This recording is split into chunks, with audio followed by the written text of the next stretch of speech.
Inside a dimly lit bedroom, the sounds of pleasure fill the air as Sane, the man who banished Toru, enjoys the company of the women who once stood by his rival's side.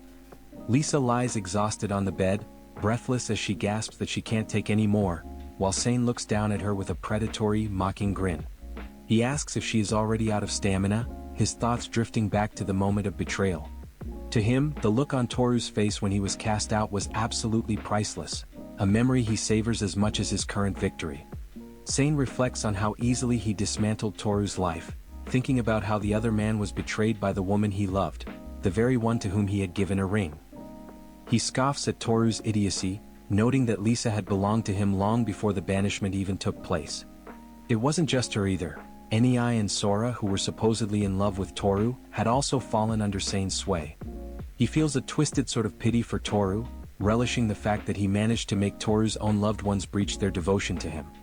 The secret behind his success is revealed through the dark, gleeful light in his eyes, a rare skill known as the demonic eye of lure. Sane admits to himself that despite his impeccable appearance and status, Lisa, Nei, and Sora initially didn't feel anything for him, choosing Toru instead. This rejection sparked a deep, burning jealousy within him, one that was only quenched when he gained the perfect ability to correct their mistake. With this power, he forcibly captivated them, turning Lisa from a woman who refused to look at him into one who is now completely infatuated. Sane revels in the memory of enjoying Lisa right under Toru's nose while the other man remained blissfully unaware. Now that the dead weight of Toru is gone, Sane feels lighter and more powerful than ever. He knows that as a hero he will eventually have to face the Demon Lord, but for now he is content to bask in his stolen harem. However, his smugness is shattered during a meeting with a town official when he learns shocking news. The dragon they were meant to hunt has already been defeated. He lets out a stunned cry of "Huru!" as he struggles to comprehend who could have killed such a beast before he even arrived. As Sane processes the mystery of the dead dragon, his thoughts turn toward the looming threat of the Demon Lord, a disaster said to appear once every century. He realizes he must seek out the legendary sacred arms to continue his mission, but his motivations are far from noble.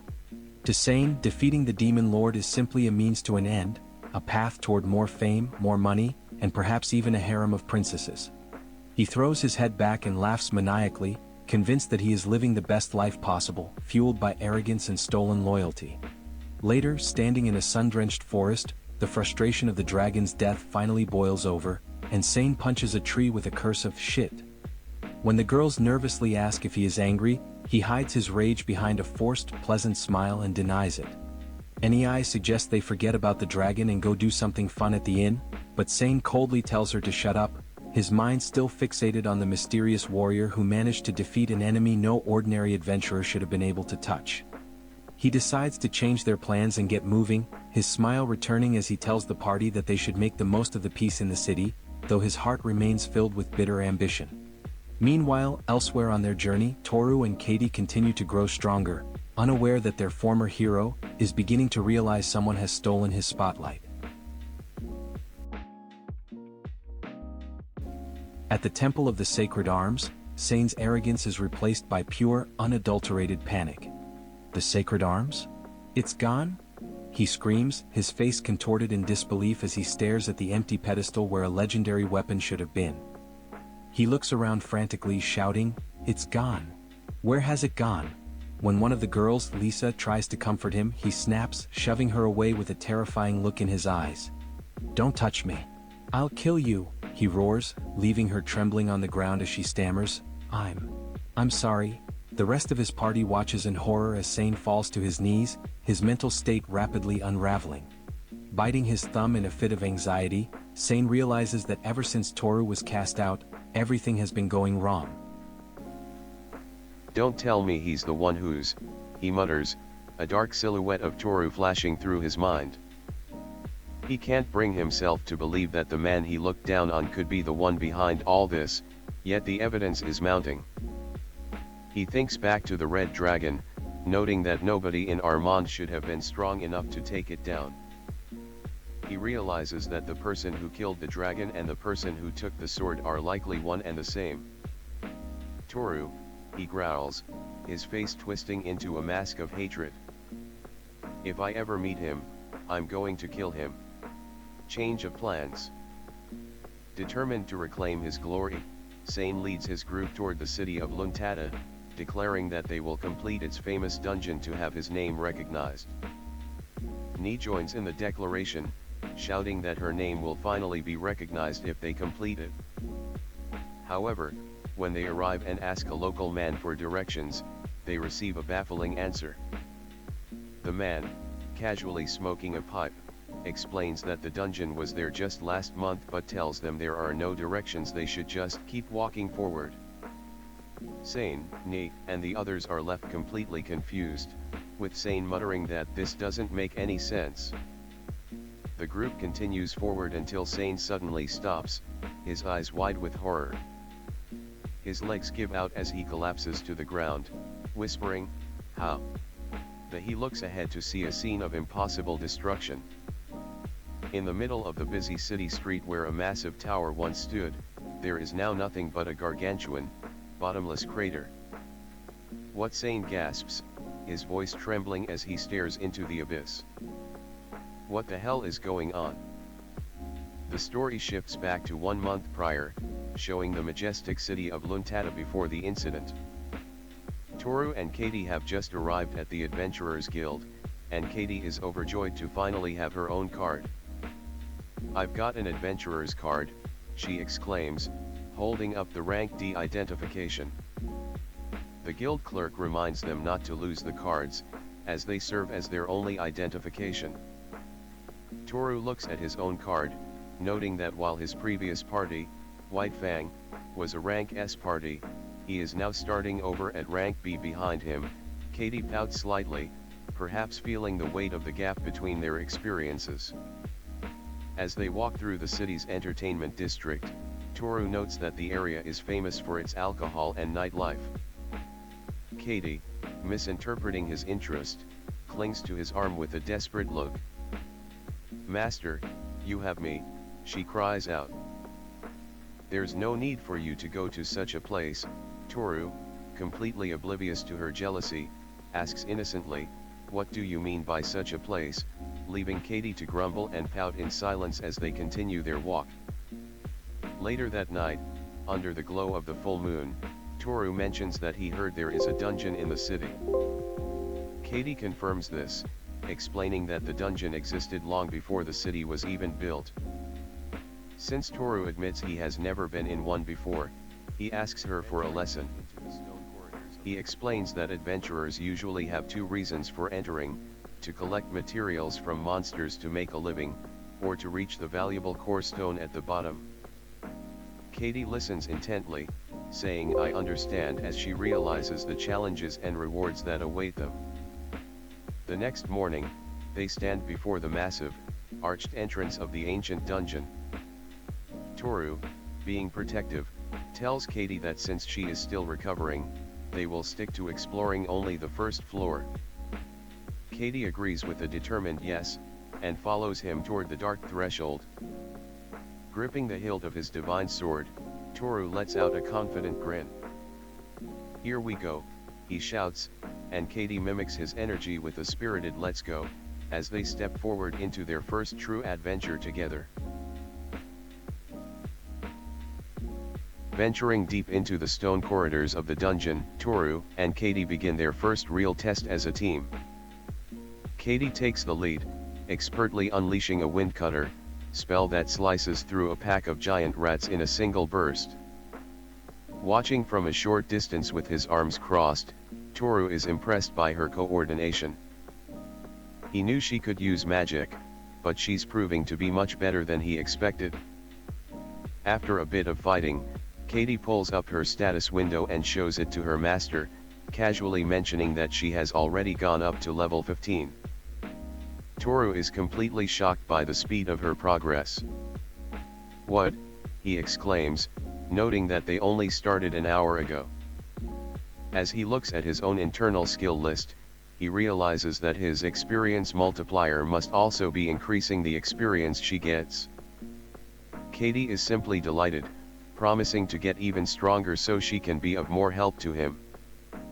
On the 3rd floor, they encounter much larger enemies, a pair of massive, one-eyed cyclopes. Katie doesn't let their size intimidate her, leaping into the air and casting Blizzard Blossom. The spell is spectacular, instantly encasing the giants in a forest of frozen, crystalline lilies that shatter them into pieces. Toru watches the display of power, realizing just how much her magic has grown in such a short time. As they finish off the enemies on the floor, Toru decides it's time to head back, noting they have collected plenty of materials and items. Although she has reached level 30, Katie still feels she isn't strong enough to be his rear guard. Just as they are about to leave, she spots a small, embroidered cloth on the floor. Toru thinks it looks like garbage, but Katie recognizes the magic circle on it. It's a magic storage item for rare goods with a capacity of 100 items. Katie is so excited by the find that she suggests they keep going, but Toru points out that they are running out of food and water and might starve if they don't head back soon. Katie is a bit disappointed, but Toru reassures her that there is no need to rush since there are many ways to level up. They test the storage item by placing their large loot bag on it, which promptly vanishes into the magical space, and then they make their way out of the dungeon. That evening, they enjoy a well-earned meal at a bustling tavern in the city. Katie is happily devouring a massive plate of meat, telling her master how delicious it is. Toru sits across from her, counting their earnings for the day, a total of 120,000 coins. He tells her she's done great for her first time and notes that she's eaten quite a lot. When she thanks him, he reminds her that she earned this food herself. Katie smiles and offers him some of her meal, saying that food is more delicious when you share it with someone. As they walk back through the moonlit streets, Toru feels a sense of contentment he hasn't known in a long time. He reflects on how shitty and hard his life used to be, but since meeting Katie, things have improved every single day. He feels that his journey with her might finally fill the emptiness in his heart. However, the peace is short-lived. The next morning, Toru is jolted awake by Katie's frantic shouting. "Master! Please wake up," she cries. Groggily asking what's wrong, Toru opens his eyes and is met with a sight that leaves him speechless. Katie has undergone a sudden and drastic physical transformation overnight, growing into a fully matured woman. Clutching a bed sheet to her chest in a panic, she cries out that she looked like this the moment she opened her eyes. Toru can only stare in total shock, realizing that he can't treat her like a child anymore and that she is truly growing up much too fast. The scene opens with a pair of fox ears twitching curiously before we see Katie, who has undergone a startling transformation overnight. Clutched in a simple white sheet, she looks calm, but her partner is in a state of absolute panic. He stares at her, sweat dropping as he asks, "Are you really Katie?" With a bright, cheerful yes, she confirms the impossible. The young man tries to process the situation. Just yesterday she was a small girl, and now she is a stunning beauty beyond compare. When he frantically asks what happened to her body, she explains that it simply changed while she slept. It turns out video game logic is to blame. She believes a sudden level increase caused her body to mature rapidly to balance out her new power. The protagonist realizes this isn't unheard of in their world, but he's mostly just trying to remind himself that he can't treat her like a little kid anymore. Now faced with a very practical problem, the protagonist gets flustered and demands she put some clothes on immediately. Katie innocently holds up her old outfit, which is now just a collection of tiny, shredded rags, proving that she literally has nothing to wear. He sighs and hands over a bag of his own spare clothes. Katie, acting with the loyalty of a puppy, takes a deep sniff of the fabric and happily chirps, "It smells like master," which only makes the poor guy more embarrassed. Things don't get better when she tries on his button-down shirt. It's far too big, and she poses playfully, asking if it looks all right. The protagonist nearly has a meltdown, covering his eyes and shouting that it is not right at all, while begging her to please put on some pants. Thankfully, they manage to find a proper shop. Katie emerges in a stylish, ornate combat outfit that perfectly fits her new form.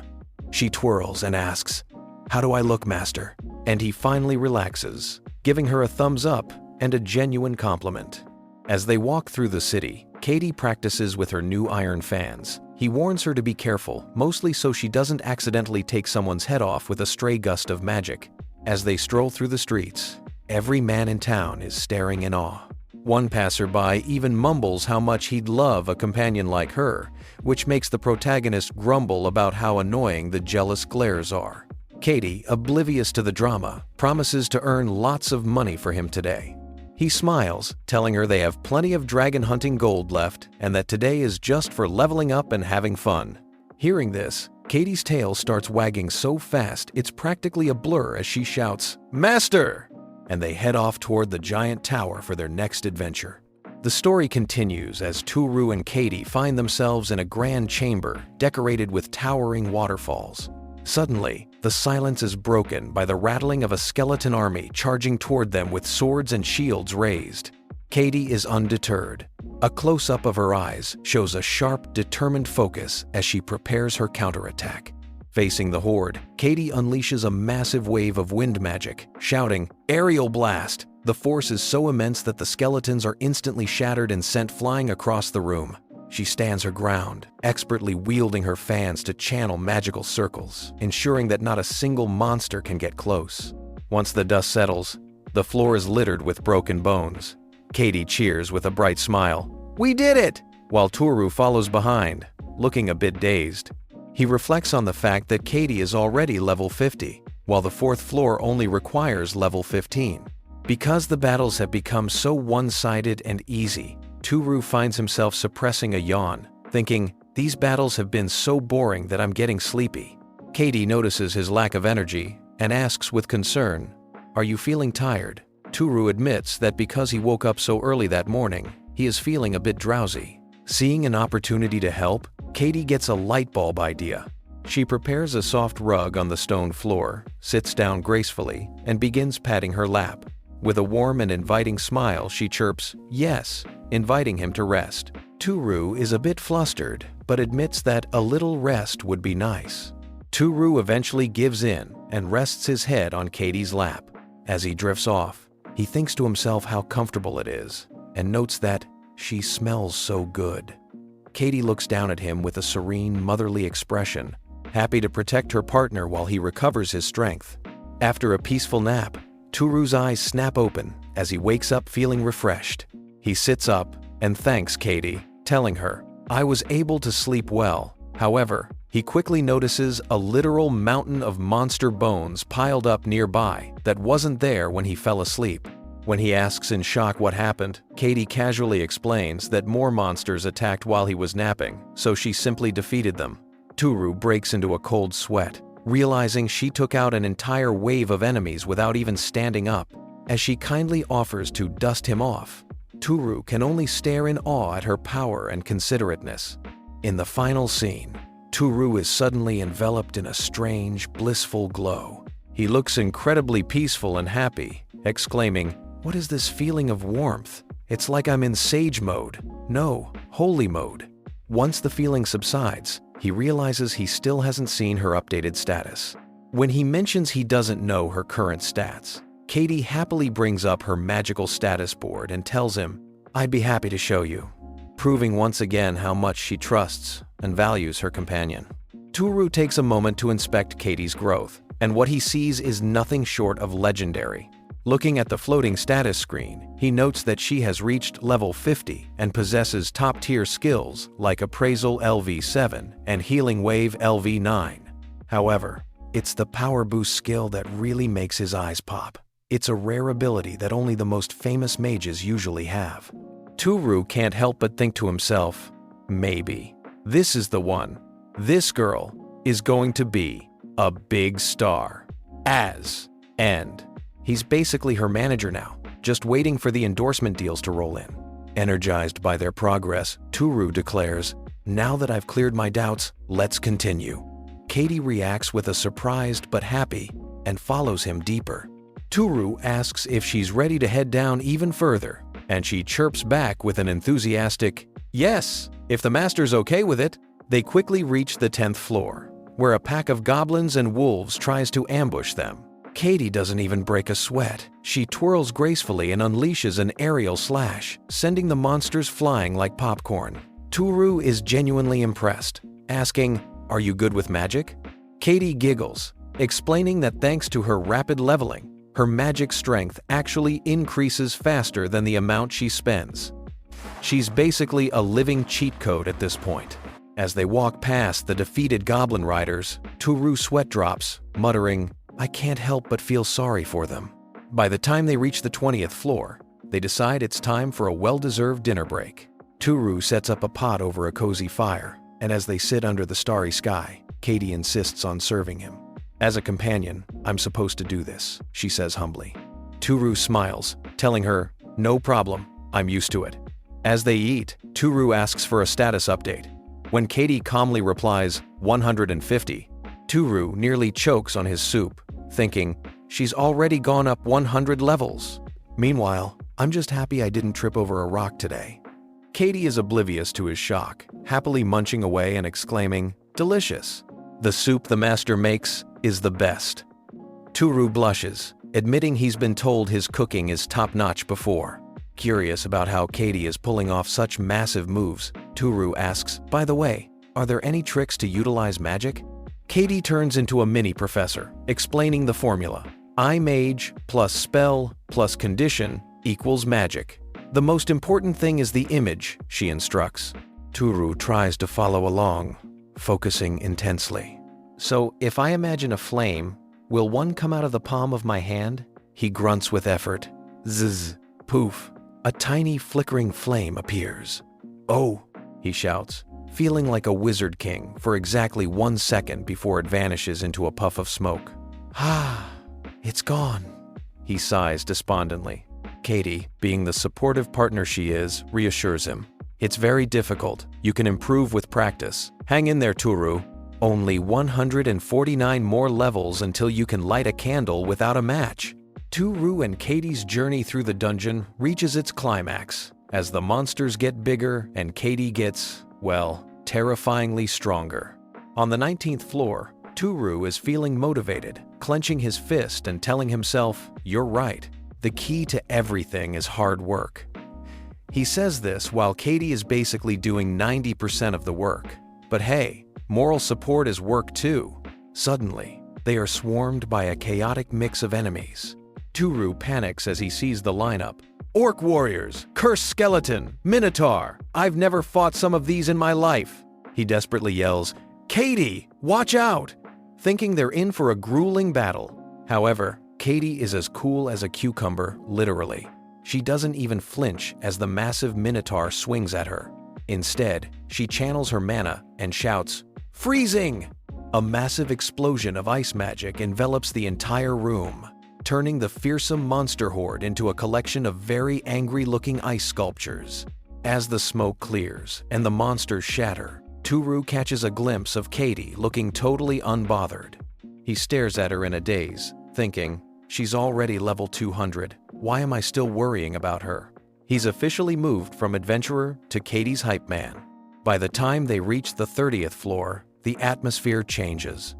The air is quiet and the hallway is filled with floating crystals. Tsuihou is on high alert, his hand on his sword as he warns, "Don't let your guard down," only to realize that Katie doesn't sense a single enemy left. They follow the path to the very end, where they find the grand prize, the dungeon core. It's a magnificent, glowing crystal floating in the center of a cosmic-looking room. Tsuihou is ecstatic, shouting, "It looks like we've reached the end. We completed the dungeon." Now comes the big moment. Katie stands by the core and tells Tsuihou, "Go ahead, touch it." Tsuihou hesitates, feeling a bit guilty since she did all the heavy lifting, and says, "I think you should touch it." But Katie gives him a sweet, supportive look and insists, "No, it's thanks to you, Master, that I made it this far." Tsuihou is touched by her kindness and decides to accept. He reaches out with a look of pure childhood wonder, saying, "I've dreamed of completing a dungeon since I was a kid. I wonder what kind of reward we'll get." As his hand makes contact with the core, the screen fades out, leaving us on a massive cliffhanger. Watch the reward be a single gold coin and a thanks for playing sticker.